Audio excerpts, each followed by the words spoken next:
Let me say something that might hurt a little. If your design looks cheap, if it feels a little bit chaotic, if it screams student project, even though you technically did everything right, it might not be your typography. It might not be your layout. Might not even be the concept. It's probably your saturation. And I need us to talk about that because saturation is one of the most misunderstood, overused, and abused elements in graphic design when it comes to beginners. And the wild part, most people don't even realize that they're doing it. So today we're ranting, but we're ranting with a purpose.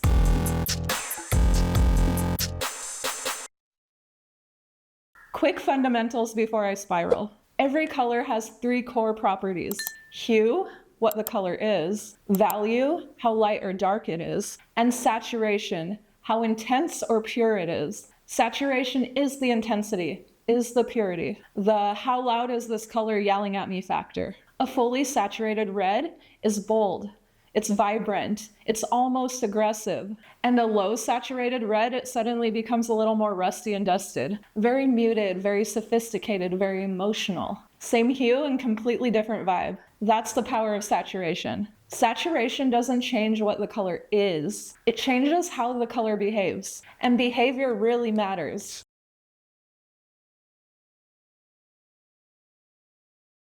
Let's be honest. When you first open your design program, the color picker, it is intoxicating. Neon pink, yes. Electric blue, obviously. Highlighter yellow, why not?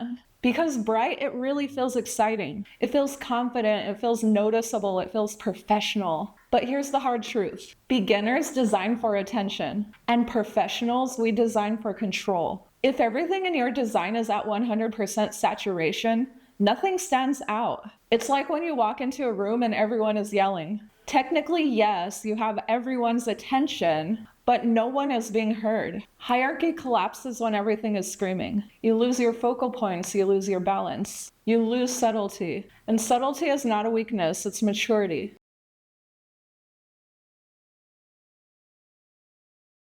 And this is where things get interesting. Saturation is emotional volume. High saturation, everything feels energetic, youthful, loud, urgent, playful, sometimes chaotic. And low saturation, it feels calm, mature, and nostalgic. It feels serious, premium, introspective. Notice how those are 2 completely different things. That is not an accident. Our brains respond to intensity. Think about Apple. This brand leans more towards neutral, controlled, refined. They aren't blasting hyper-saturated primaries everywhere. And this is because their brand identity is all about clarity and restraint. Now let's compare Apple to Nickelodeon. Bright orange, high energy, saturated. And it works because it aligns with children's entertainment and playfulness. The difference isn't bright equals bad and muted equals good. The difference is brand alignment. Saturation should match your audience's emotional expectation. If you're designing for a luxury skincare brand and your palette looks like a candy aisle, we might have a problem. If you're designing for a toy brand and everything is dusty, beige, and minimum, that is also a problem. Context is absolutely everything.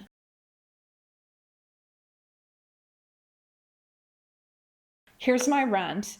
You could have beautiful typography, a clean grid structure, thoughtful composition, and if your colors are all fully saturated and competing with each other, that will make the design work feel very amateur. Why? Because oversaturation removes contrast of intensity. We always talk about contrast in terms of light versus dark. But intensity contrast is just as important. If your background is vivid blue and your headline is vivid red, your accents are like a vivid green and your CTA is like a vivid yellow, your design is visually exhausted. There is no breathing room. Design needs tension and release, loud and quiet, sharp and soft. When everything is loud, then your eye doesn't know where to land. And when the eye is confused, then the brain just labels it as messy, even if it technically isn't. And that's the part that hurts, especially when you're pouring hours of your life into a project.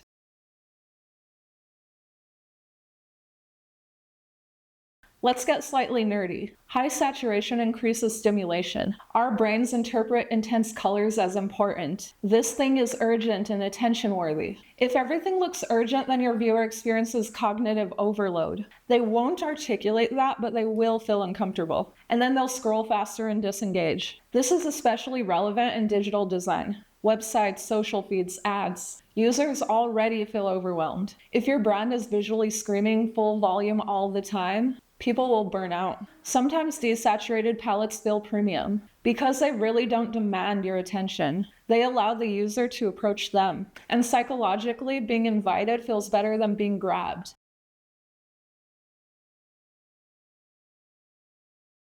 Okay, deep breath. Solutions. Number 1. Pull back 15 to 30%. Take your primary colors and reduce the saturation slightly. Not too gray, just down a bit. You will be so shocked at how instantly refined it feels. Most beginners overshoot intensity, and professionals, we trim it back. Number 2, saturate selectively. Choose one element to carry high intensity. Your CTA, your headline. Maybe it's a focal point in the illustration. Let that one area shine, and everything else should support it instead of competing with it. Number 3, introduce neutrals. Neutrals are not boring. They are structure. Soft grays, off-whites, muted tones. These all create breathing room. Breathing room makes bold colors feel more intentional. And number 4, consider emotional temperature. Ask yourself, is this design meant to feel calm, playful, authoritative? Is it romantic? Is it edgy? And adjust the saturation accordingly. Don't just pick colors because they look cool in the picker. Pick them because they feel right for the message.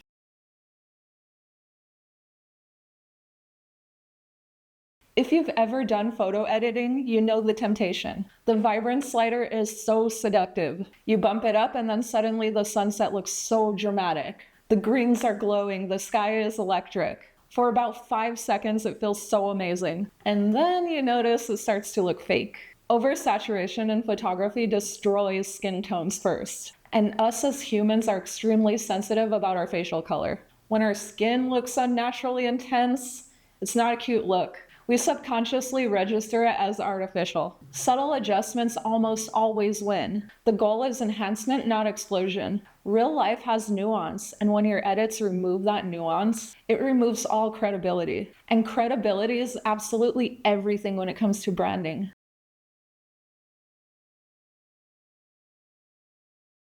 Okay, I have to say this. There is like this unspoken idea that muted palettes are boring and vibrant palettes feel more creative. And I personally believe that's not true. Creativity is not measured in how bright your colors are. It's measured by intention. Sometimes the most emotionally powerful pieces are heavily desaturated. Think about nostalgia, think about memory, think about softness. Are pieces that carry that less creative? No. Intensity is just one tool, it's not the whole toolbox. And when designers rely only on intensity, to me, it reveals insecurity rather than innovation. Okay, there, I said it. I said what I said.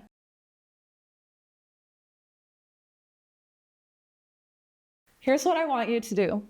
Open an old project. Really look at it and ask yourself, where am I yelling? Is everything competing? Where could I have lowered the volume slightly? Design isn't about making everything louder. It's about making a conscious decision about what deserves to be loud. Saturation is control, it's emotional direction, it's hierarchy, it's brand psychology. And once you start paying attention to it, then you see it everywhere. You'll start to notice when brands overdo it. And you'll start to notice when things feel refined. You'll start to notice when design feels calm versus chaotic. Because saturation isn't just a slider, it is emotional strategy. And mastering it, that's when your work starts to not look like student work. That's when your work starts looking really intentional. It's emotional strategy. Your work will look smarter, not louder. And that kind of shift, it changes everything. But okay guys, that's all I have for you today. I hope you enjoyed this video.